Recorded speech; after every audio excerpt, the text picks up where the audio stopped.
Olá, eu sou Antônio Tabet e este é o Segunda Chamada. Hoje é 1º de abril, mas eu garanto que trago verdade junto com Mara Luque, Marilis Pereira Jorge, Dani Lima e o cientista político Cristiano Noronha. A primeira verdade que não pode ser negada, sim, a ditadura aconteceu e ontem o golpe completou 55 anos. O que a gente não entende é a insistência de algumas pessoas em dizer que não foi ditadura. A segunda verdade, pegou mal no mercado a briga do presidente Jair Bolsonaro com Rodrigo Maia. Essa semana saberemos se a trégua entre os dois colou ou não colou. A terceira verdade a gente quer descobrir. Afinal, o que está acontecendo no Ministério da Educação? A quarta verdade é uma mentira da youtuber vegana que caiu em desgraça por cometer um crime. Um crime para os veganos, é claro. E por último, a verdade sobre o esquema de ganhar dinheiro sem fazer nada. Nada mesmo, absolutamente nada, e eu não estou mentindo.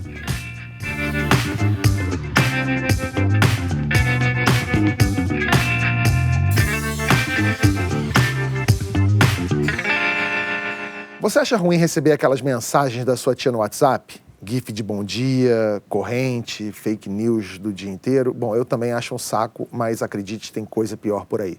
Jornalistas que se cadastraram no grupo de WhatsApp do governo, o WhatsApp oficial do Palácio do Planalto, receberam ontem um vídeo sobre o golpe de 64. A gente separou um trecho para você. Era sim um tempo de medo e ameaças. Ameaças daquilo que os comunistas faziam onde era imposto sem exceção.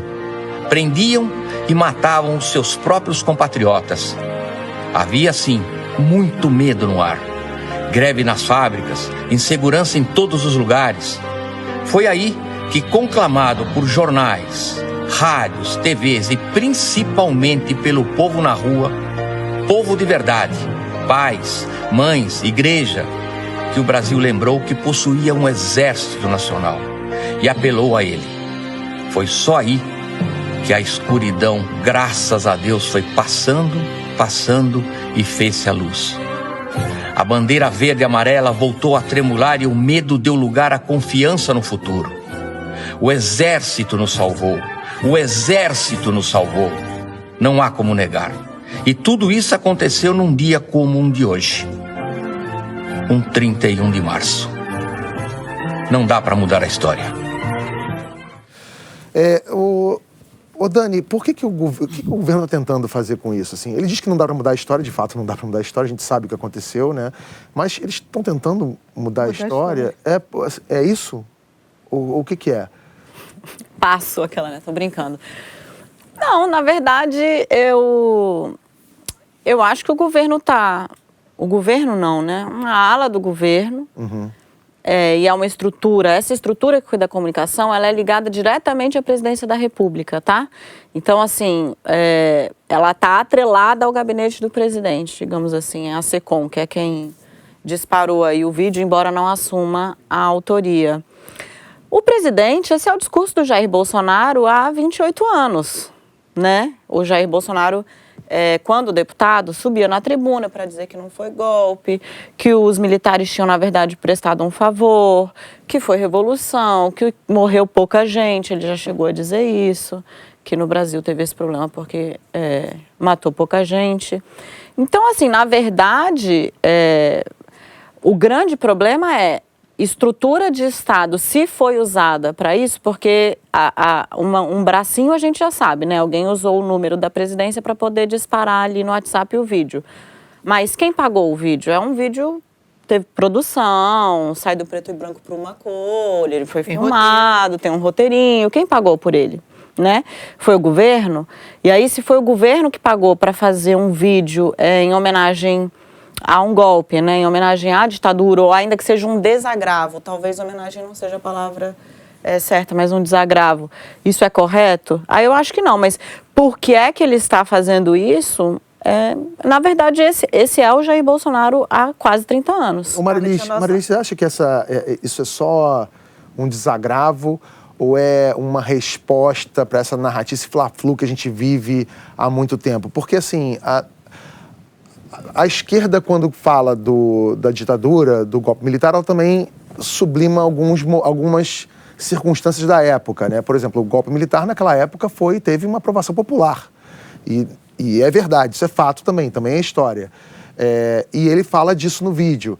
Mas dizer que não houve ditadura e Na verdade, o que ele suprime é que as pessoas apoiam ali uma intervenção dos militares com a promessa de que haveria eleição em seguida. Exatamente. O que não acontece. Eles caçam, a eleição não é realizada e aí até o final do regime o Congresso Nacional é fechado por pelo menos 3 vezes. Você tem uma série de prisões, você tem morte, você tem tortura. Então, não é nem uma... E eu, desculpa, entrei na frente da Marilis, mas não é nem assim, a esquerda... Eu acho que é muito feio, pobre do país que precisa relegar a defesa da ditadura a um grupo, ou esquerda ou direita. Desculpa, a defesa da democracia, sim, a esquerda ou a direita. Devia ser de todo mundo. Então, Marilis. Então, eu acho que isso é só, mais uma vez, Bolsonaro dando biscoito para essa ala bolsonarista que idolatra o presidente, que acha que, de fato, não houve um golpe, mas uma revolução. Você, ontem, acompanhando essa repercussão desse vídeo, enfim, de tudo que estava acontecendo nas redes sociais, você via, por exemplo, muitas pessoas dizendo: eu vivi essa época e não aconteceu nada, o país era um país que estava crescendo, que tinha segurança, os meus pais viveram e disseram que era tudo uma maravilha. Agora, as pessoas esquecem que não se trata de uma ditadura, não se trata de uma experiência pessoal, se trata do que acontecia com uma minoria de pessoas, mas que acontecia. Sem falar nas pessoas que não podiam nem dizer que estava vendo alguma coisa de errado, né? Exatamente. Não, foi tudo ótimo, uma maravilha. Não, mas é isso, era uma falsa sensação de liberdade, de segurança, de que o país estava no trilho e não estava, né? A parte econômica, por exemplo, eles focam muito do período do milagre.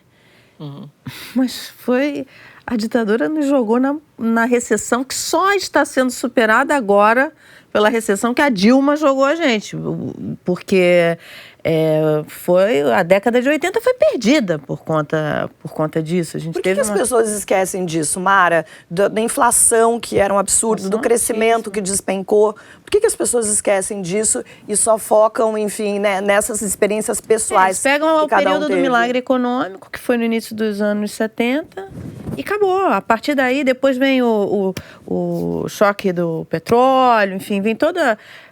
e o país entra num endividamento enorme, ele consegue essa exuberância econômica tomando dinheiro barato, fazendo os investimentos e tal, porque era uma época de dinheiro barato no exterior. Depois, quando vem o choque de petróleo, que tem a alta dos juros, vem uma puxada dos juros americanos, a dívida começa a ficar incontrolável, a inflação vem com tudo, o crescimento derrapa, enfim, não ocorre, pelo contrário, aí você tem uma década que a taxa média, deve ter isso de cabeça, a taxa média de crescimento era 1,6 ao ano durante uma década, entendeu? Agora a gente está vivendo um período, essa década vai ser pior do que aquela.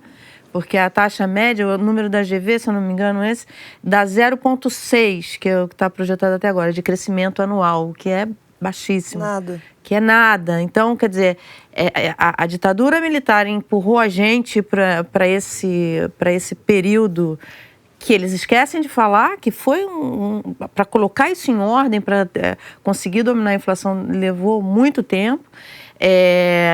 E agora a gente está vivendo um período de recessão muito forte e muito longa. E isso é muito ruim para o país. Então, a nossa produção entrou em contato com a Secretaria de Comunicação. Eles assumiram que dispararam esse vídeo, mas dizem que não vão se pronunciar sobre a produção do vídeo. Ou seja, eles não negam, mas também não confirmam que produziram esse vídeo tosquíssimo. Mas a gente não deveria saber, né? Claro. Afinal de contas, sai do bolso. Sai do meu bolso, então eu quero saber quem é que produziu, quanto foi o vídeo, isso deve ser... Isso, aliás, virou uma marca do governo. Se você fizer uma busca em reportagens sobre diversos assuntos, é raríssimo você encontrar uma resposta da Secretaria de Comunicação da Presidência. Geralmente a resposta é a Secretaria de Comunicação da Presidência não vai comentar. Não vai se comunicar. Este assunto. É a Secretaria de Comunicação que não se comunica. Outro caso de revisionismo histórico no governo. O chanceler Ernesto Araújo voltou a afirmar que o nazismo e o fascismo foram fenômenos de esquerda. Foi a primeira vez que ele disse isso como ministro, e a declaração pegou mal na Alemanha. Discussão sobre nazismo, celebração do regime militar. Noronha, por que o Brasil não está saindo do século XX? Existem várias... A gente, enfim, passou uma fase ainda de... a gente está saindo de um momento onde, como o próprio Paulo Guedes falou, onde a social-democracia, onde havia uma certa vamos dizer assim, acordo tácito entre várias elites políticas que se alternavam no poder, e efetivamente agora você tem uma direita chegando ao poder, querendo obviamente colocar ali, rever alguns conceitos e mudar alguns ensinamentos, algumas até ensinamentos históricos já consolidados, culpando isso, por exemplo, o aspecto do tipo de educação que a gente tem nas universidades e nas escolas, profundamente muito mais focada na esquerda, onde a gente tem um esquerdismo que prevalece nas universidades e nas escolas. Então, quando esse grupo, obviamente, chega ao poder, há uma tentativa de tentar, conforme eles próprio falam, de restabelecer algumas verdades, de colocar efetivamente algumas questões nos seus devidos lugares, né? Mas o fato não é um só? Ou o fato depende de quem está ensinando o fato? É comum, efetivamente, na história, você rever várias questões consolidadas. É óbvio que essa questão, eu não estou dizendo que o debate aqui, que a versão defendida hoje pelo governo é verdadeira. Então, para ou você, o nazismo não é de esquerda? Oi? Para você, o nazismo não é de esquerda ou é de esquerda? Não, para mim, claramente não é de esquerda. O nazismo, para mim, está ligado a uma política de direita até, mas ela desvirtuada. Não quer dizer que direita vai obrigatoriamente cair no nazismo e nem ou que a esquerda vá. Esses regimes, eles acabam, obviamente, tentando estabelecer ali, sendo desvirtuado, né? Você pode perfeitamente ter uma democracia absolutamente de direita como você pode ter uma democracia também de esquerda. Você concorda comigo? Eu tenho a impressão que esses movimentos de direita e esquerda, conforme eles vão indo para os seus extremos, em algum momento eles se encontram num ponto comum da ditadura, do totalitarismo, independente da corrente. Porque isso é verdade, você tem governos bons e democráticos de direita e de esquerda ao redor do mundo e está tudo muito bem, obrigado. Quando esses caras vão indo para o extremo, eles acabam se encontrando numa vala comum, não é isso? Exatamente. E de certa forma, acaba por criar, vamos dizer assim, é como se você criasse um escudo protetor para dizer, olha, se a gente voltar para a esquerda, a gente vai para esse caminho ruim. Como a esquerda também pode dizer, olha, se a gente tiver uma direita, a gente vai cair no fascismo. Que eu acho o revisionismo, assim... eu tenho muitas dúvidas, se o nosso chanceler seria recebido, como ele seria recebido na Alemanha, agora, 5 dias depois de fazer esse vídeo. Quando eles falam... Bem lembrado, Mara. Quando ele enaltece o regime Pinochet... Não foi nem ele foi o Onyx Lorenzoni. E o próprio presidente. Eu achei engraçado, desculpa, vamos bater essa bola aqui nós duas, mas é porque eu achei engraçado que o Bolsonaro foi dar uma entrevista da Atena, dizendo assim, eu não farei nada do Pinochet lá. Não, lá ele realmente não falou. Falou falado. Mas ele já tinha falado várias vezes, né? E os chilenos bateram na 40 mil pessoas, nas ruas, as pessoas contabilizadas, assassinadas pelo governo. E por lá divergência política. Os presidentes da Câmara do Congresso tiveram a reação que deveriam ter, que é rechaçar esse tipo de declaração. Não foram receber. Disseram que não participariam do almoço com ele. A gente precisa começar a ter aqui, e aí eu falo a gente mesmo, assim, todos nós, porque fica parecendo que é uma coisa de mimimi, de fala daqui, fala dali, não, tudo bem, é um debate e tal. Não é um debate. Isso tem consequência. o presidente da Câmara e o presidente do Senado do Chile falarem nós não vamos nos sentar à mesa com uma pessoa que não respeita a memória dos chilenos, é feio pra cacete, desculpa. E mais... Na Alemanha, eu tenho dúvidas se ele poderia fazer um negócio desse e sair na rua andando, porque lá neonazismo ou fazer menções desrespeitosas. É algo extremamente delicado. É crime, é cadeia. Como é que o nosso chanceler faz? Assim, ele é para espanto. Essa reportagem saiu na agência de notícias públicas, da agência de notícia pública da Alemanha, a Deutsche Welle. E aí, o negócio era o espanto dos historiadores alemães pelo amor de Deus, é o nosso representante nas relações exteriores, está falando isso. Você vê, o nazismo é crime na Alemanha. No Chile, em outubro, o Pinheira afastou da escola militar, o diretor da escola militar, Pinheira, que é um cara de direita, ele afastou da escola militar o diretor, porque o diretor fez uma homenagem a um torturador que estava preso. Que participou do regime Pinochet, que estava preso, e ele fez uma homenagem no discurso, foi afastado da escola militar pelo Pinheira. Aí vai o presidente, porque, o nosso presidente, e enaltece a tortura. A gente está na contramão do debate, assim, a gente tem que estar tratando desse tipo de coisa aqui. É porque o nosso debate aqui é muito infantil, não é? É muito bizarro, gente. É infantil e é revanchista, parece, porque as pessoas começam a falar coisas até o absurdo é dito dos dois lados só para tentar ofender o outro. Eu estava falando, que é justamente isso, que é, quando eu falei da história do escudo, é como se quando uma força chega ao poder, seja ela de esquerda ou de direita, ela tende a querer associar a quem chegou a defesa e aí começam os ataques, e especialmente o país agora que vive uma situação de fla-flu, como você falou no início, já há algum tempo, isso não vem de agora, e parece que esse tipo de sentimento, vem numa escalada que a gente não sabe efetivamente onde vai parar, e é ruim. É ruim porque você atrasa a agenda econômica. E a melhor coisa... Você atrasa todos os debates que são meritórios. O governo tem há uma ala do governo que tem uma agenda que é positiva, é uma agenda que joga para frente, é uma agenda que ajuda o país a voltar a crescer. Eu só acho que essa tese de estar atrasando, não necessariamente. Eu acho que as coisas não estão andando lá pelo Congresso por outro problema. Não, eu não digo no Congresso, eu digo entre nós. Olha aqui, nós perdemos 15 minutos falando sobre... Você teve que responder no século passado. Você teve que responder uma pergunta se o nazismo é de direita ou de esquerda. A gente não está Isso demonstra a quantidade de tempo que a gente teve que perder falando coisas que não deveriam ser. Mas é isso. Aquilo que eu falei naquele momento. Bolsonaro fica dando biscoito para essa ala do bolsonarismo que se alimenta desse fla-flu que ele... Não só ele criou, não. Isso já foi criado há muito tempo nos governos petistas, mas ele alimenta que esse fla-flu continue e a gente deixa de discutir as coisas que são importantes. A gente está com 3 meses de governo. Esses dias, agora no final de semana, eu estava conversando, eu olhei para os meus amigos. Vocês sabem quem é o ministro da Saúde? Ninguém sabia, porque não se fala do ministro, não se fala de plano que a gente tem para a saúde, ou seja, o Ministério, o MEC, aquela bagunça que a gente não sabe, né, onde vai terminar. Então, assim, a sensação que fica, independente do que está acontecendo no Congresso, é que esse governo não começou ainda.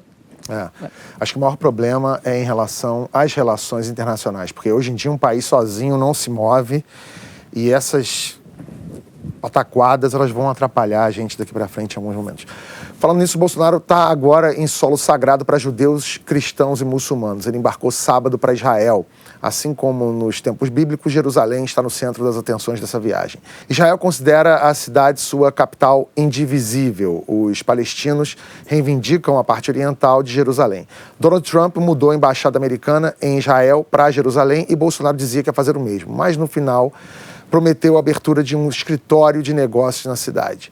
Esse movimento desperta interesse dos evangélicos americanos e brasileiros. Por quê, Marilis?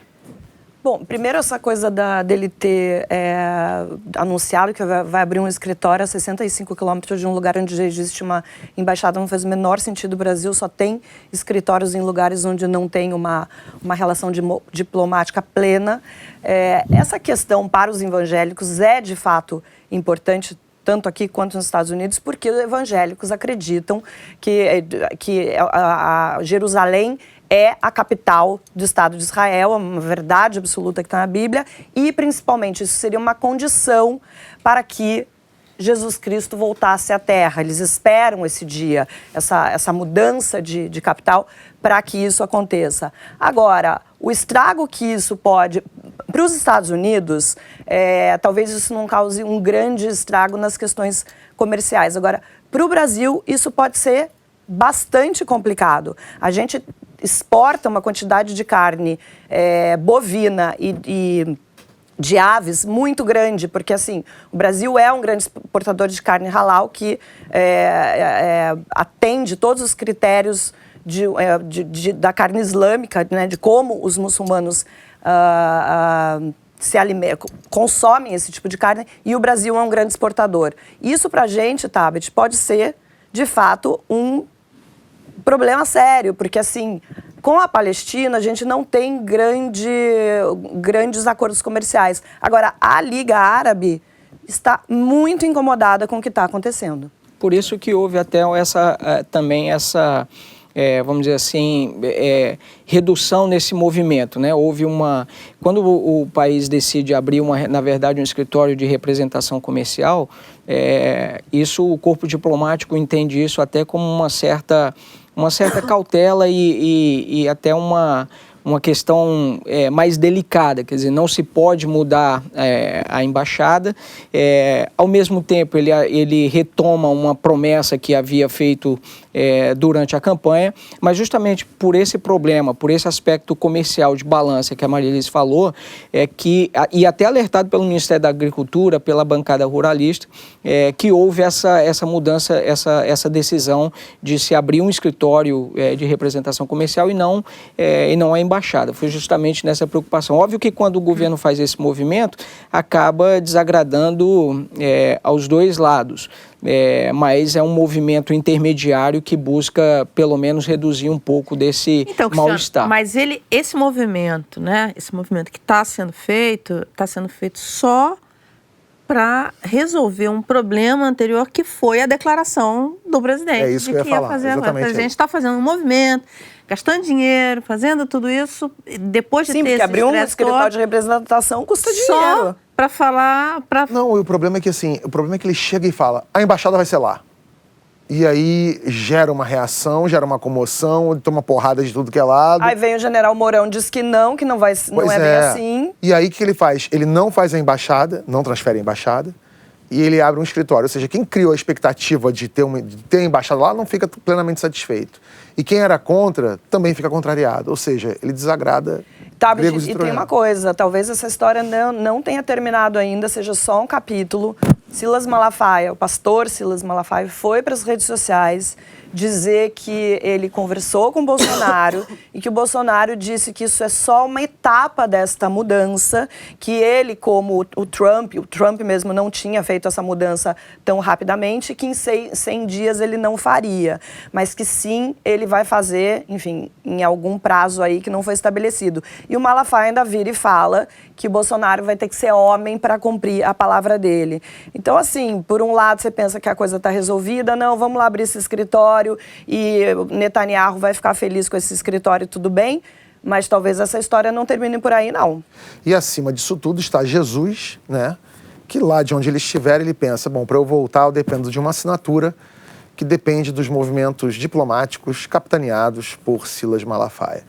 Bom, as últimas semanas foram cheias de notícias do tipo a bolsa caiu, o dólar subiu. A impressão que dá é que a economia que parecia promissora não anda bem das pernas. A gente fez uns gráficos aqui para entender. O MyNews tem um roteirista que ele não é muito bom de escrever, mas ele tem um Excel excelente, bom Excel na mão dele, que ele faz o diabo lá naquele grupo de WhatsApp que a gente tem. Mara, olha os gráficos aí e me diz o que está acontecendo. Vamos lá.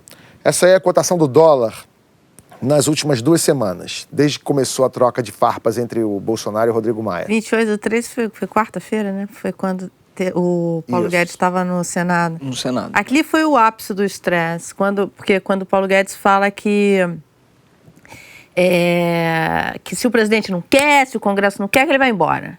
que é o grande temor. Ali o dólar subiu bastante, bolsa caiu, enfim, foi o momento de pior estresse, tá vendo ali, ó, das últimas Pois é, o dólar semanas. fechou na sexta-feira 3,91 e agora... Aí vem a turma do deixa disso, né? No dia seguinte vem a turma do deixa disso e tal.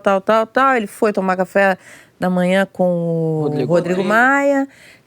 Depois, enfim, teve todo isso, né? A Dani pode explicar melhor. Teve todo aquele movimento para acalmar os ânimos. Aí o dólar começa a baixar. Mas ainda está alto, está 3,87 hoje, agora, né? 3,87, comprometendo o Buzz Lightyear que eu ia trazer para Dani. Vamos ver o que vai acontecer aí. E eu acho que essas oscilações aí tendem a continuar, porque até a aprovação definitiva da reforma, a gente vai ver muito avanço e retrocesso, né? E além disso, vamos ter que ver qual vai ser o impacto das negociações, justamente da desidratação que o governo vai ter que fazer para aprovar.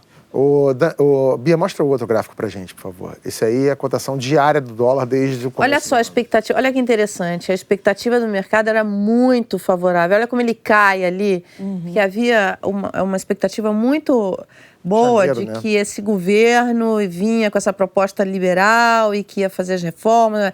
Aí, quando começa a desandar, você começa a ver a oscilação muito forte da moeda.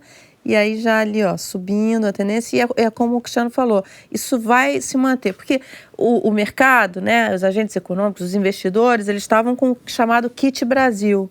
O Kit Brasil espera a alta da bolsa, a queda do dólar e a queda dos juros. Só que para esse Kit Brasil dar certo, né, que isso daí prevê o quê? Uma retomada da economia, enfim, desemprego caindo, essas coisas todas. O primeiro passo é, de fato, a reforma da Previdência ser aprovada. Porque não é que ela é necessária, não é que ela é suficiente, mas ela é necessária. É daí que parte tudo. Até porque vai mostrar que o governo tem uma base aliada com que ele pode contar. Enfim, que ele tem chance de aprovar outras coisas que vão ter que passar pelo Congresso. Vamos ver como é que está a Ibovespa nas últimas 2 semanas aí, ó. E desde o começo do ano... A mesma coisa. Aí, ó. Tá vendo? Ela sobe, depois aí começam as declarações. Quando o presidente sai falando essas coisas e soltando esses tiros e essas farpas, na prática, no mercado financeiro, ele está dando combustível para especulador. Porque quem gosta disso é especulador. Porque nessas altas e baixas, vocês, a gente não sabe se movimentar nesse mercado. Não é pegando o dólar e botando debaixo do colchão que a gente vai ganhar dinheiro.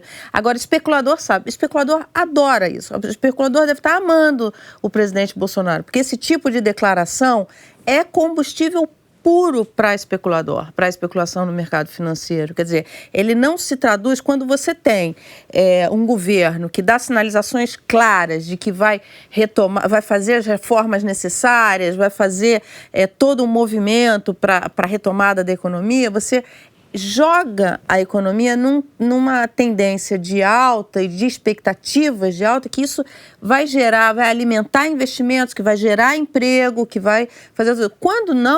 Quando é o contrário, são esses... Cada tweet desse do Carlos Bolsonaro, por exemplo, e que o presidente sanciona, que retuita, o mercado financeiro vai à loucura com os especuladores. O especulador ganha muito dinheiro com isso, porque ele sabe operar nessas altas e baixas. Então, eles estão alimentando isso de uma forma... O que eu acho, na verdade, que o mercado financeiro mais gosta não é disso. O que o mercado financeiro efetivamente procura é muito mais previsibilidade. Não, então, mercado financeiro, eu estou falando de porque o mercado financeiro você tem os investidores e você tem os especuladores. Eu estou falando de dessa categoria específica. Pura. Especulador gosta disso, é o cara que especula. O mercado financeiro, a parte de investimento, você está completamente correto. Exato. É exatamente isso.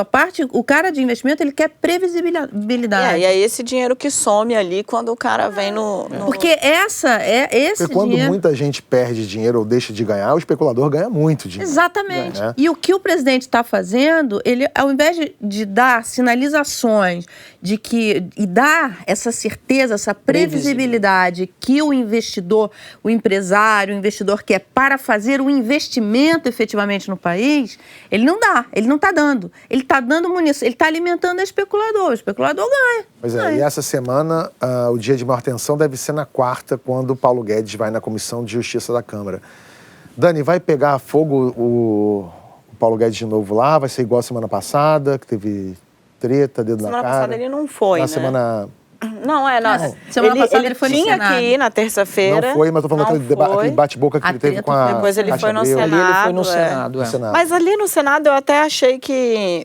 Porque o Paulo Guedes, ele foi... Tirando o episódio de Cátia Abreu, que realmente ficou feio e podia ter passado sem, mas ele foi já com um monte de recado na cabeça.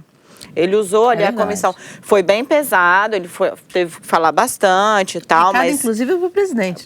Não, que foi o principal, né? Porque ele chega lá, responde a todas as perguntas, tecnicamente ele se sai muito bem, mas ele usa ali a comissão no Senado para dizer, olha, depois dessa semana super tensa, como a Mara está falando, se o presidente não está afim, se o presidente da Câmara não está afim, se o Senado não está afim, não sou eu que vou ficar atrapalhando a vida dos senhores. Ele fala exatamente isso. Eu tenho uma vida lá fora. Eu volto para fazer o que eu estou fazendo. Na verdade, ele estava mandando um recado para o chefe, dizendo, olha só, sem retaguarda, depois ele até fala, não, eu estou cansado, andei tomando tiro de quem devia me proteger. Porque o PSL, o partido do Bolsonaro... se somou aí ao centrão, à oposição, enfim, a todo mundo e começou a fazer uma série de críticas ao governo, ao modo como o governo vem se relacionando com o Congresso. Só que o Paulo Guedes deixa de ir na semana passada quando fica sabendo que o partido do presidente, o líder do PSL, tinha avisado que ia, quero muito entender, porque fala que a reforma é para todo mundo, chega aqui, tem o texto dos militares, tem... reestruturação de carreira, ou seja, aumento de salário, e cadê o sacrifício, vai ficar só e tal. Ele percebeu que ele ia tomar tiro dos aliados do Bolsonaro. A gente tem um governo que não sabe fazer política, porque está começando a aparecer para os aliados, assim, o PSL, né? Base aliada do governo, quando entrou, que para algumas pessoas do PSL está assim, tá interessante bater nesse governo aí. Tem gente que descobriu um filão já, né? Vamos sempre lembrar de Alexandre Frota, maravilhoso, seu muso, amigo, tô brincando. Agora, se você falar filão com Alexandre Frota, pode parecer outra coisa para as pessoas que estão assistindo a gente. Para. Alexandre Frota sobe na tribuna, esse dia eu fiquei assim, ó, porque ele sobe na tribuna da Câmara. Mas você acha ele interessante? Calma, presta atenção, me dá... Como é que é? Deixa eu molhar o bico, né?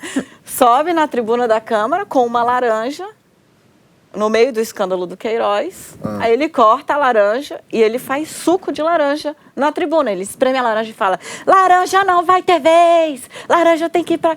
Alexandre Frota, eleito pelo PSL, dando tiro...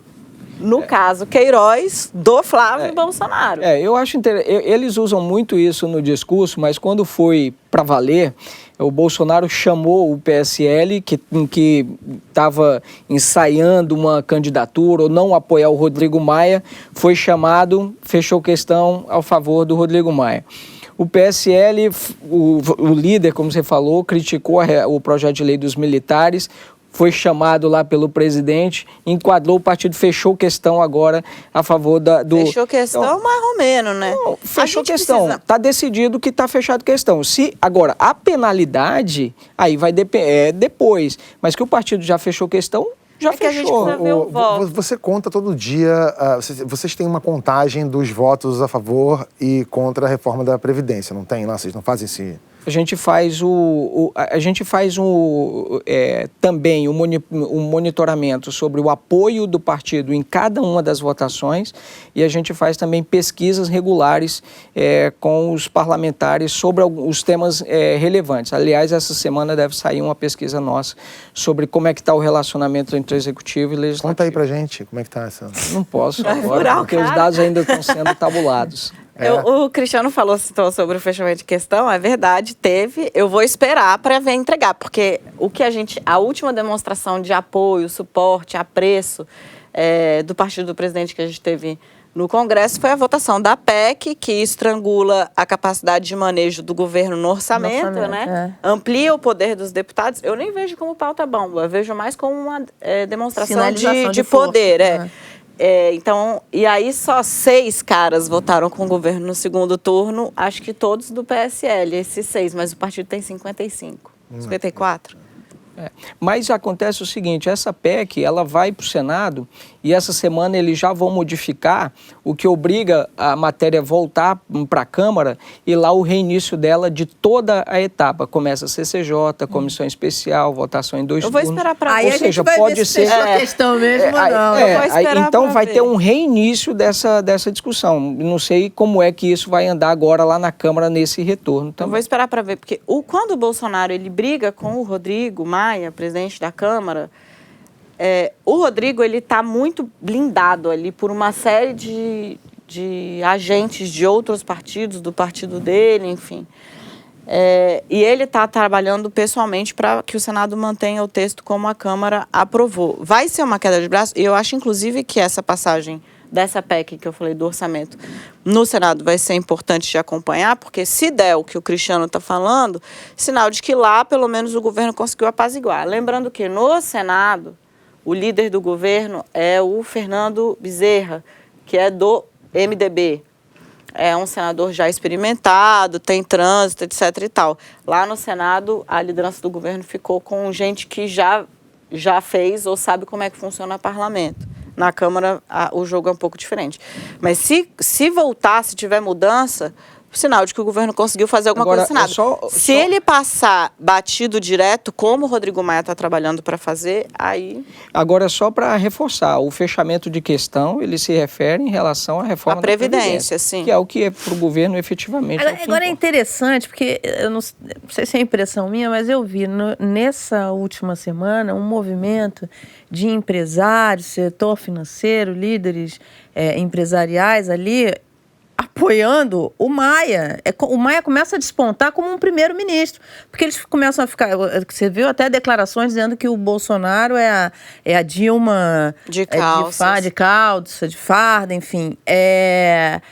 E eles começam a ficar assustados com o posicionamento do presidente, porque não entende que o seguinte, se é difícil para ele passar essa reforma, principalmente porque na hora que passa a reforma, vai destravar a economia, começa a destravar o Rodrigo a economia. Maia significa aquilo que a gente falou aqui que o mercado gosta, que é a previsibilidade. O Rodrigo Maia não é um agente dado a grandes movimentos surpreendentes. Assim, nossa, você viu que o Rodrigo Maia... Não é. Mas ele abraçou a reforma da Previdência. A reforma é uma agenda histórica dele, exatamente. O que a Mara está querendo dizer, e eu concordo muito, o grande problema do Bolsonaro no Congresso com a reforma não é a reforma. Acho que o ambiente nunca foi tão propício para que se aprovassem mudanças na Previdência. Quando o Paulo Guedes estava lá. O problema é que os parlamentares sabem que aprovar alguma reforma ou aprovar esta reforma é viabilizar o governo. Destrava a economia e isso vai se refletir na popularidade dele. Só ele não vê isso. Eu entendo, mas o que eu acho é que esses agentes do governo que estão com algum receio de destravar esse governo dessa maneira, eles não entendem que destravar o governo não é exatamente destravar Bolsonaro e esse núcleo meio esquizofrênico em torno dele. É destravar um Paulo Guedes da vida, o pessoal da infraestrutura, o Moro, que são pessoas que sabem trabalhar. Esquece o governo, não. Assim, a exceção do Carlos Bolsonaro e do próprio presidente, que às vezes vem dando umas bolas fora, tudo bem. O resto, todo mundo está ciente disso que você está falando. Quem não está tão certo de que quer fazer isso, porque vem o ônus, digamos, que é o Paulo Guedes, a infraestrutura, o Moro, não sei o quê, mas vem também o bônus, que é a Damares, o Vélez, o Ernesto e tal, é o Congresso, que fala, o governo, na cabeça dos caras é assim, o governo nos trata desse jeito, precisando da gente. E na hora que passar essa reforma e ele não precisar mais, como é que vai ser? É esse o cálculo. Pois é, eu entendo esse cálculo, mas eu acho que eles podiam enxergar que lá dentro do governo também, eles não estão se bicando. Então, e se aquela coisa que a minha mãe já dizia uma frase assim, quem não tem competência não se estabelece. Então, se a ala competente do governo se estabelecer, eles automaticamente ganham mais poder lá dentro, porque enquanto tiver essa zona, os incompetentes têm muita voz ainda. É verdade. Entendeu? Então, ali, a gente tá discutindo aqui o que fala que o nazismo é de esquerda, a outra que é menino veste azul, menina veste rosa e tal, e essa pessoa tem voz ainda por quê? Porque quem devia ter voz ainda não está conseguindo trabalhar.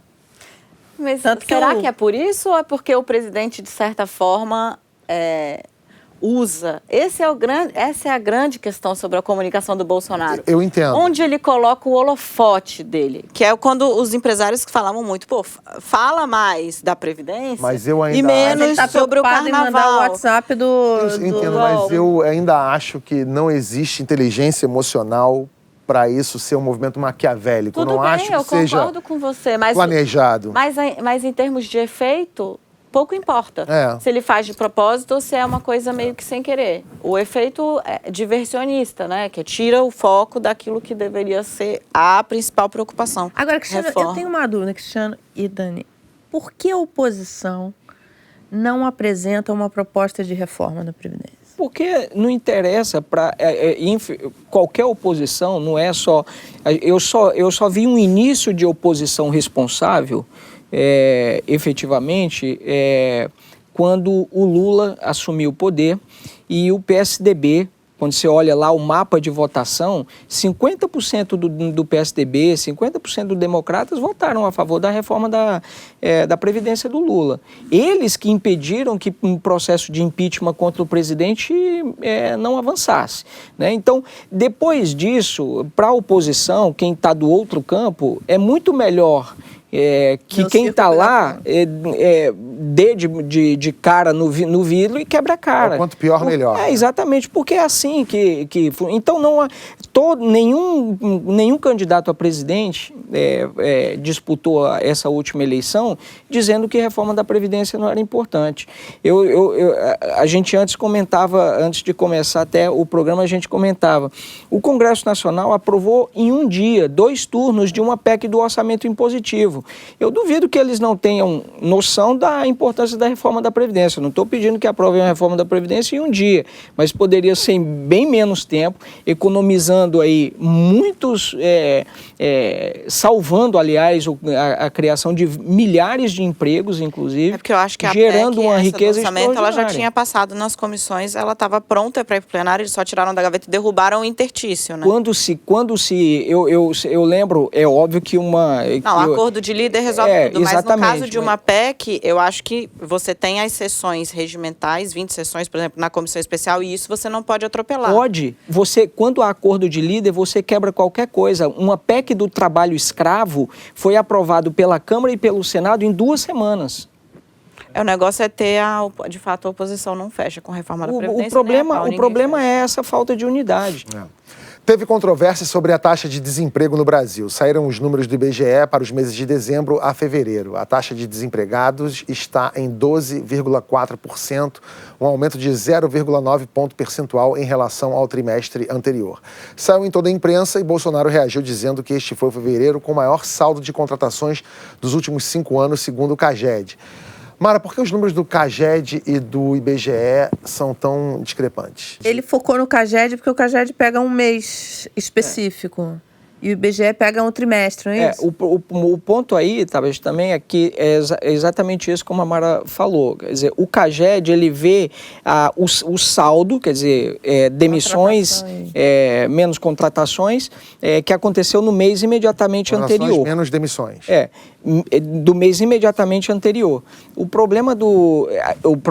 A metodologia do IBGE é que ela pega de 3 meses antes. Então, ela fecha o desemprego do trimestre. E esse último IBGE, ele pegou justamente o período, também acaba incluindo o período de dezembro e janeiro, onde você tem uma demissão daqueles temporários, muito elevada, dos temporários de final do ano. Agora, é interessante ver, eu lembro no governo Dilma, o CAGED já vinha apontando fechamento de vagas na construção civil, que foi o primeiro setor que mostrou essa retração, e E a ex-presidente dizia, não, temos pleno emprego, enfim, emprego, porque o IBGE ainda não mostrava essa taxa de desemprego, mas você já apontava. Então, de certa forma, você olha ali e fala assim, embora a gente ainda não tenha uma tendência, ainda não tem número suficiente para você apontar de que tem uma tendência de retomada. Poxa, de fato, você ter o CAGED mostrando a abertura de vagas é uma boa notícia, pontual. Agora, é importante ver se você consegue disso uma tendência. Agora, o que eu quero chamar muita atenção é pro número. Porque a gente olha isso, você ainda não tem tendência, você ainda vê uns movimentos pequenos, mas o número de desempregados é muito grande. Isso é que é relevante. Esse é que é relevante. Você estava falando sobre os desalentados, né? Que isso é pior ainda. Eu acho os desalentados o pior, porque a economia ela se move das expectativas. Explica para quem não sabe. Desalentado é o cara que já chutou o pau da barraca. É o cara que falou assim, ó, não arrumei emprego e parou de procurar. Parei de procurar, não estou achando, não acredito em mais nada. Ele sai da PEA, né? Ele sai da população econômica ativa. Pois é, e o que é pior, são quase 5 milhões, né? Você tem um número altíssimo entre os jovens. Então, desalentado já é muito ruim. Entre os jovens, é pior ainda você ter um número tão grande. Por quê? Porque isso sinaliza que o dinamismo da economia não tem muita chance de você retomar isso, porque as pessoas simplesmente estão jogando a toalha. O governo está prometendo para esses 100 dias que ele vai comemorar, que vai já celebrar na próxima semana, né, de que eles pretendem anunciar uma série de medidas voltados para essa questão, para produtividade e tudo mais, e também um revogaço onde fez uma avaliação. O ministro Onyx deu essa entrevista dizendo que tem cerca de 200 atos legais que são amarras na economia, que puxa a economia para baixo, enfim. Bom, um dos ministérios mais conturbados do governo Bolsonaro é, sem dúvida, o da educação. O ministro Ricardo Vélez está naquele cai-não cai há semanas. O próprio presidente já disse que, aspas, tem coisas a resolver no MEC. Demissões, brigas, vai e volta, o ministério é palco de uma disputa entre duas alas fortes do governo. Os militares e os olavistas. O Vélez é indicado do Olavo de Carvalho. Com o ministro cada vez mais enfraquecido, quem ganhou força agora foi a ala dos generais. O cargo número 2 do ministério passou na sexta-feira para as mãos de um militar. Dani, você está acompanhando de perto essa história, né? Tô. E aí? A gente pode dizer que os generais venceram essa batalha, mas não venceram a guerra ainda? Você sabe que a coisa no MEC, a gente começou a olhar para lá antes da bomba estourar, digamos assim, antes de virar uma coisa. Tinha uma disputa nos bastidores já tácita entre 4 grupos. Os militares, de fato, os olavistas, que são alunos ou ex-alunos do Olavo de Carvalho.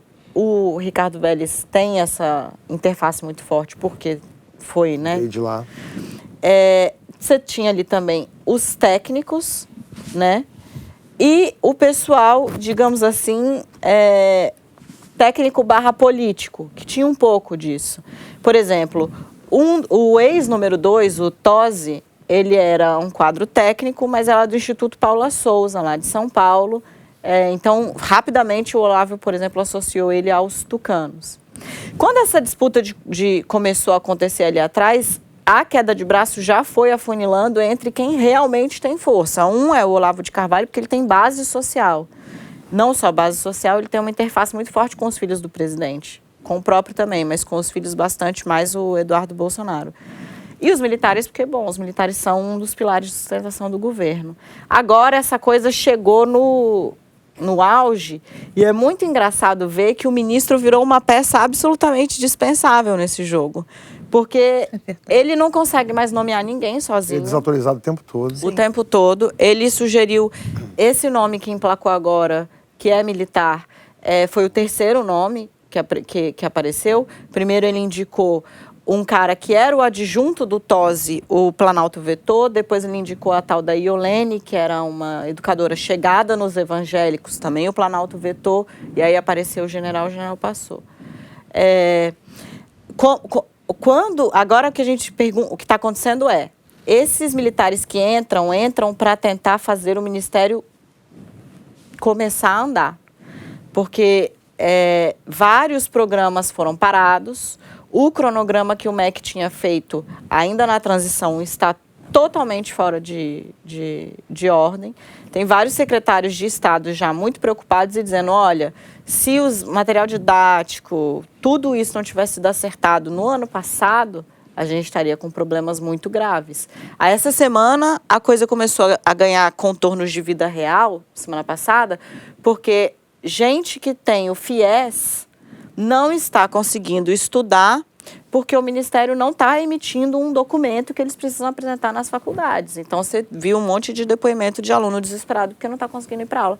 Por conta do quê? Da desordem interna. Virou uma balbúrdia.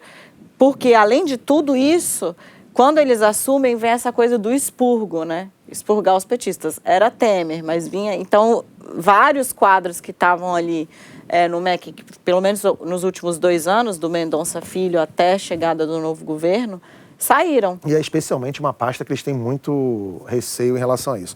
Na semana passada... Você ia falar alguma coisa? Não, só que o MEC é provavelmente o maior orçamento da esplanada dos ministérios. A brincadeira é desse tamanho. Na semana passada, deputados pediram a renúncia do ministro Vélez na Comissão de Educação da Câmara. Até a estreante Tabata Amaral se indignou com a apresentação de metas para a área. Roda o VT aí, Bia. Em um trimestre, não é possível que o senhor apresente um PowerPoint com 2, 3 desejos para cada área da educação. Cadê os projetos? Cadê as metas? Quem são os responsáveis? A gente conversou com o Antônio Góes, meu colega de turma de faculdade, diga-se, aliás, craque do time de futebol. O Antônio joga muita bola. Aliás, era uma dupla Antônio e Antônio, a gente se dava super bem. Que ele é presidente do GEDUCA, a Associação de Jornalistas de Educação, e ele fez uma análise pra gente do que está acontecendo, que está deixando de acontecer, na verdade, no MEC. O MEC, às vezes algumas pessoas acham que tem capacidade de formular políticas públicas sozinhos, de cima para baixo, que basta fazer uma canetada e isso vai virar lei nas escolas, nas salas de aula. Não é verdade. Em primeiro lugar, na educação básica, apenas 1% das matrículas estão na rede federal, ou seja, sob a administração direta do Ministério da Educação. Todo o restante das matrículas está principalmente em estados e municípios, e 13% a 14% está em escolas privadas. Portanto, uma ordem do MEC, mal ou bem intencionada, ela não vira automaticamente lei, não vira automaticamente uma prática em sala de aula. Tem que passar por vários filtros. E esses filtros são principalmente estados, municípios, diretores de escolas, até chegar aos professores que vão lidar diretamente com os alunos, né? Então, essa complexidade da gestão do MEC é importante porque boa parte dessa crise atual no MEC tem a ver com uma incompreensão de achar que com uma canetada, o último episódio, do caso do recuo na avaliação da alfabetização das crianças, foi claramente isso. Uma política que tem que ser acordada com os municípios, porque mexe com o planejamento dos municípios, de repente, por causa de um ofício de um secretário de alfabetização que manda para o presidente do MEC e diz: não vai ter avaliação esse ano porque a gente quer repensar. Isso não foi acordado com municípios, não foi acordado com os estados, não foi sequer acordado com profundidade, discutido com profundidade com a área técnica do MEC. Então, essa incompreensão do que é uma máquina tão complexa quanto o Ministério da Educação explica, em boa parte, os conflitos que estão acontecendo por lá. A segunda questão que explica os conflitos no MEC tem a ver com algo que os jornais estão tratando bem. O MEC virou uma colcha de retalhos ideológica. Enquanto não houver alinhamento, enquanto não houver mais coesão, um grupo claramente indicando para onde vão as políticas públicas, tudo vai ser travado. E quando a gente fala tudo, não são só grandes diretrizes, novas diretrizes. A máquina do MEC fica travada, como a gente está percebendo. O MEC, nessa concepção de que ele é um articulador de políticas com estados e municípios, ele tem um monte de programas que depende da burocracia estatal para funcionar. Livro didático, avaliação de escolas, transferência de recurso para merenda, tudo isso não acontece automaticamente, não é via canetada que o ministro transfere dinheiro para uma escola municipal estadual. Precisa de programas. Esses programas funcionam com base em sistemas complexos, burocráticos. Então, essa máquina é muito engessada. Se você não tiver competência para operá-la, as coisas não vão sair. E, principalmente, se você não tiver um mínimo de coesão, as coisas não vão dar certo. Não tem como uma máquina caminhar na direção que for se não houver um mínimo de coesão. Não dá para o Antônio Góes assumir o ministério, porque eu adoraria. Ele é um baita craque nessa área de educação. Eu adoraria que o Antônio fosse ministro. Aliás, merecia. Merecia. Né? Dani, alguma chance dessa coesão acontecer? Não, olha, dados os últimos dias, acho que ainda não, porque... Nem com esse general entrando aí. Né? Não, porque essa queda de braço que a gente está vendo no MEC... ela está muito gritante lá, e ali ela ficou uma coisa que beirou insustentável, está comprometendo o funcionamento do órgão. Mas ela está se reproduzindo no ambiente político como um todo. Então, o Olavo de Carvalho hoje, ele atira no no ministro da Secretaria de Governo, que é o Santos Cruz, e no vice-presidente da República, apenas o Hamilton Mourão. Então, essa queda de braço que você tem no MEC, ela está se reproduzindo num pano de fundo que ainda não é tão visível, porque não está provocando as baixas que está provocando lá na pasta, mas sim na política nacional. O que se espera agora, os militares estão trabalhando mesmo, é para trocar o ministro. Trocar o ministro, colocar um nome técnico, um nome alinhado e fazer a coisa. No episódio, Toda vez que falam que ele vai cair, ele ganha mais um pouco de tempo na pasta. Então vamos. Então, isso até falar, né? Fica velho. Semana passada, acho que foi na semana passada, um pouco antes disso, a Eliane Cantanhede tinha anunciado que ele cairia. Qual foi a reação do Bolsonaro? E aí não se sabe se... Ela é uma jornalista muito experiente, difícil que ela tenha, enfim, dado uma barrigada tão grande, mas Bolsonaro foi imediatamente desmentir, o que para ele é muito positivo, porque ele ganha com o eleitorado dele, mas o Vélez acabou ficando mais tempo lá, ganhou uma sobrevida por mais tempo. É o que a Dani falou. Exatamente, isso que eu ia perguntar para a Dani. Dani, esses furos que viram barrigadas, assim, tá. Então, tá difícil cobrir o governo? Até que ponto isso é peculiar, característico de um governo que é difícil de decifrar, ou isso é apenas uma armadilha, aquela coisa de jogar eu vou dizer pro fulano que eu vou demitir o Vélez, eu quero saber quem é que tá vazando e vou pegar esse cara aqui, vou desmentir, vou desmoralizar ele na imprensa. O que é? Você sabe que eu chefio uma equipe pequena, mas é uma equipe muito lida. O painel sou eu, mais 2 repórteres. Desde a campanha, a gente foi meio que tentando aprender como é que lida com o bolsonarismo, que ele é um corpo com muitas cabeças, né? Para a cobertura do governo, se tornou uma coisa psicótica e exaustiva a checagem. Então, assim, a Júlia Scheib é uma repórter que trabalha comigo e ela, no MEC, ela tem dado vários bons furos. Só que é assim, Dani, vão nomear tal pessoa. Júlia, tem certeza? Tenho. Tem certeza? Tenho. Tem certeza? Tenho. Calma. Fala com outra pessoa. Não, tenho 2 confirmações. Vamos buscar a terceira. Vamos falar com gente que caiu. Perdi o furo. Júlia, desculpa.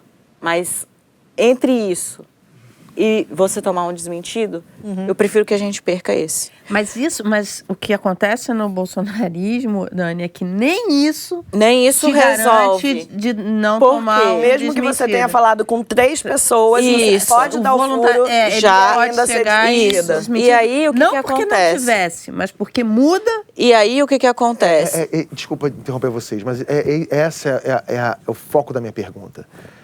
Que tipo de governo seria esse que vale mais a pena voltar atrás numa decisão que deveria ser técnica apenas para desmoralizar um jornalista ou para ter um alpiste? Essa é uma das peças do Bolsonaro contra a imprensa. Esse é o nosso então, assim, governo. ele deixa de resolver um grande problema que ele tem, nesse caso, o ministro da Educação, que provavelmente ele já viu que não funciona, para fazer o quê? para ir lá e desmentir a imprensa e dizer que a imprensa é mentirosa, que a imprensa é isso, que a imprensa é aquilo. Então, assim, Esse sinal é muito ruim, né? O que eu queria dizer é, eu tenho tentado me cercar de todo o cuidado possível para poder prestar contas para você, para ele, para ela, para Mara, para quem me lê, para quem lê a coluna. Essas pessoas, elas vão ter lá, olha, foram ouvidas tantas pessoas, isso. E quando tem desmentido, eu falo, vamos contar a história do desmentido. Quem foi que se irritou, quem foi que brigou, de onde veio a ordem, o presidente falou com quem antes de falar. Porque, assim, eles não têm muita... Isso é uma coisa engraçada. Os assessores profissionais, eles foram chegando mais tarde nesse governo. Porque havia uma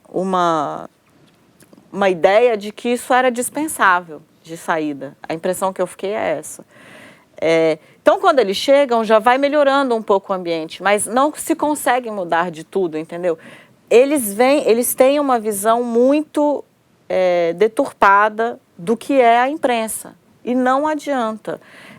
E isso vai se reproduzindo, inclusive, no discurso de alguns apoiadores. Falam, mas vocês só criticam, vocês só enchem o saco, vocês... Gente, quem faz elogio para o governo é ou quem faz publicidade para o governo, o próprio governo, e a imprensa também tem que, sim, reconhecer boas medidas, mas mesmo quando reconhece boas medidas, eu sou obrigada a colocar vários pontos de vista sobre ela. Ninguém nunca aqui vai chegar e falar, não tem que fazer reforma da Previdência, o déficit é mentiroso. Como o pessoal da esquerda às vezes cobra a gente nos comentários, né? Por que não traz alguém para explicar esse déficit? Não dá para fazer isso. Mas dá para dizer que tem gente que acha que não dá para mexer na aposentadoria rural. Dá para dizer que... Eu sou obrigada a fazer. É para isso que a gente está aqui. Bom, sucesso no YouTube, uma influência enorme sobre milhões de pessoas, um carisma incomparável. Mas chega de falar de mim.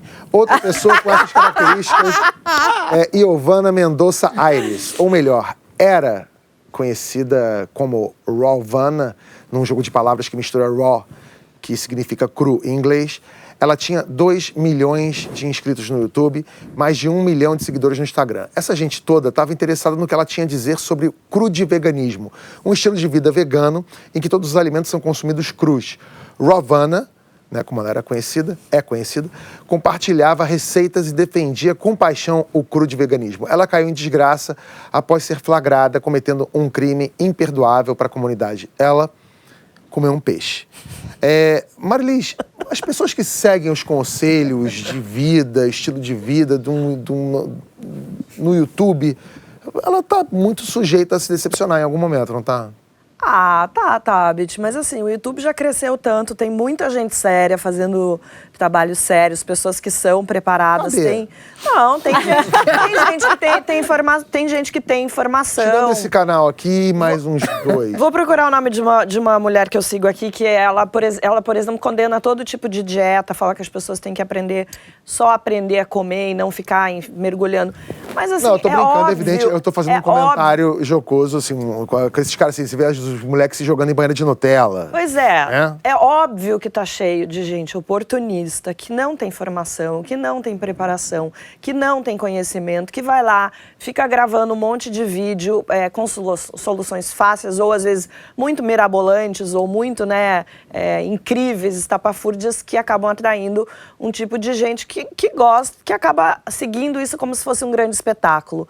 Agora, porque tem muita gente, tem muito charlatão ganhando dinheiro. Tem muito charlatão ganhando dinheiro, claro. Eu tenho uma amiga... Mas isso tem na internet, fora da internet, antes da internet. Mas sabe qual é a diferença, Mara? É que assim, antes do surgimento da internet, porque assim, você para se publicar, você precisava de algum veículo que te endossasse. Ficou mais fácil. Então você, para ter uma coluna no Globo, na Folha de São Paulo, você tinha que, você tinha que ser alguém de bastante relevância, pode até não ser bom, mas alguma relevância, algum reconhecimento você teria de ter para você se expressar ali.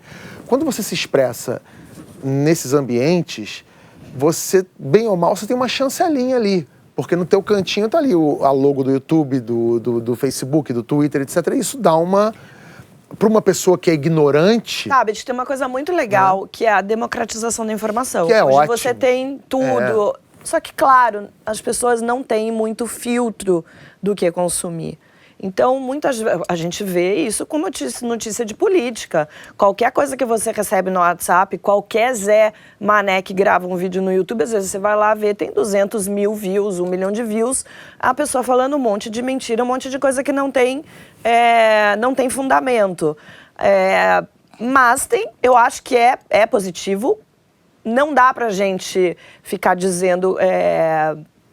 criminalizando essas coisas que aparecem, a não ser que algumas coisas tenham aí um código de ética, de conduta profissional, mas o ideal é que as pessoas aprendessem realmente Desculpa, Dani. Não, eu fiquei na dúvida, eu só quero entender. Ela comeu peixe sem saber que estava sendo filmada? Não. Ela come comida crua como comida vegana, ou seja, ela não poderia comer peixe. Mas aí me conta, aí ela foi flagrada comendo peixe ou ela se deixou filmar? Ela tava num resort, num hotel, alguma coisa assim, e uma amiga dela tava junto fazendo um stories na hora. E aí fez stories, aí virou a câmera pra ela e ela tava com um prato, com uma posta de peixe dessa largura. E aí ela sorri, depois ela se lembra, ela meio que tenta tapar o prato assim. E é muito ridículo, né? Porque ela fica muito sem graça na hora. Mas, assim, quando eu tava falando... Mas essa é a prova concreta de que a vida no Instagram é uma vida muito mais interessante do que a vida real. A pessoa cria o mundo que ela quer. Mas aí o pior é que numa grande fantasia e tem um monte de otário do outro lado pra acreditar. E a emenda foi pior que o soneto, né? Porque quando ela foi confrontada com a informação, ela disse que ela só comeu peixe porque estava doente e que o médico falou para ela comer um peixinho. Ou seja, o guru de veganismo deve ter ficado... Ou seja, a teoria que ela vende... Na vida real, não se sustenta. Pois enfim. Bom, agora eu tenho um anúncio para todos os MyNewseiros de plantão e não é fake news. Eu encontrei o melhor freela da vida. 2 meses de trabalho, 70 mil reais no bolso. Para fazer o quê? Ficar deitado. É simplesmente incrível e não é brincadeira. A vaga é num centro de treinamento da NASA na Alemanha. Gente como a Mara Luque não aguentaria, mas eu ficaria de boa 2 meses sentado assistindo TV, série, YouTube, todos os episódios do Segunda Chamada e ainda ganhando pra isso. Você toparia, Marilise, Mega toparia. Eu fiquei agora uns meses sem poder andar direito, deitada. Agora, qual é essa história? Você fica deitado... Não, você não fica só deitado. Na verdade, assim, você está lá recebendo esse dinheiro porque você está sendo testado de várias formas, né? Eles estão fazendo isso para ver até que ponto é seguro mandar pessoas para o espaço, não para o estádio, para o espaço. Para o estádio não é seguro. Para o estádio não é nada seguro. Naquela posição. Mas, assim, a pessoa não fica só deitada, porque, claro, você deitado sem fazer nada, você perde, a sua musculatura morre. Então, eles têm uma série de sistemas. Você entra numa centrífuga, claro, que não é rodando, mas uma centrífuga lá super controlada para o seu sangue e para todas as partes do corpo. É uma coisa... Você está ali como... Você não está só a passeio, você está ali como um ratinho de laboratório servindo aos interesses da NASA. 2 mesinhos, 70 mil, deitado, recupera depois, em 6 meses de academia, recupera.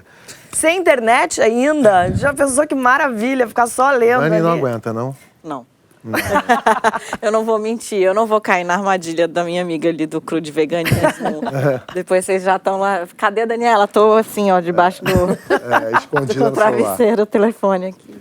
Bom, é isso, gente. Segunda chamada de hoje fica por aqui. Valeu para você que acompanhou até agora. Para você que curte ficar deitado, para você que não consegue não ficar agitado, olhando o celular que nem a Dani. Aqui a gente é democrático e plural. Aliás, eu queria falar outra coisa. Eu queria mandar um beijo para Thaís Herédia, que está seguindo o caminho dela agora, nos deixando aqui temporariamente, acho que ela volta aqui no My News. Thaís, um beijo para você. Quando eu falei do nosso aniversário aqui no My News, eu falei de todo mundo e eu não falei da Thaís Herédia. E ela ficou, você não falou de mim? Ô, Thaís, me desculpas, eu esqueci realmente. Eu esqueço data de aniversário de parente. Eu não esqueci de falar o seu nome, mas você é muito importante pra gente aqui, tá bom? Quinta-feira eu tô de volta com a Mara no Investimento EPI. Boa semana pra todo mundo e até semana que vem. Tchau. 70 mil, 2 mesinhos. Nossa, com certeza. Tá deitado? Eu faria. Jamais. 2 meses ele fica preso aí em Bangu na Lava Jato. Não, eu tirei 1 semana de folga no ano passado. Os 2 primeiros dias eu falei, não vou ler notícia. Os 2 primeiros dias são muito difíceis. Depois, gente. Não, férias tudo bem, mas o que está acontecendo no mundo? Eu tenho certeza de você. Olha só, teve uma vez que eu perdi meu celular. Eu fiquei sem celular. E aí, meu primeiro dia sem celular, eu me senti um doente, um viciado, assim, você faz assim, ó.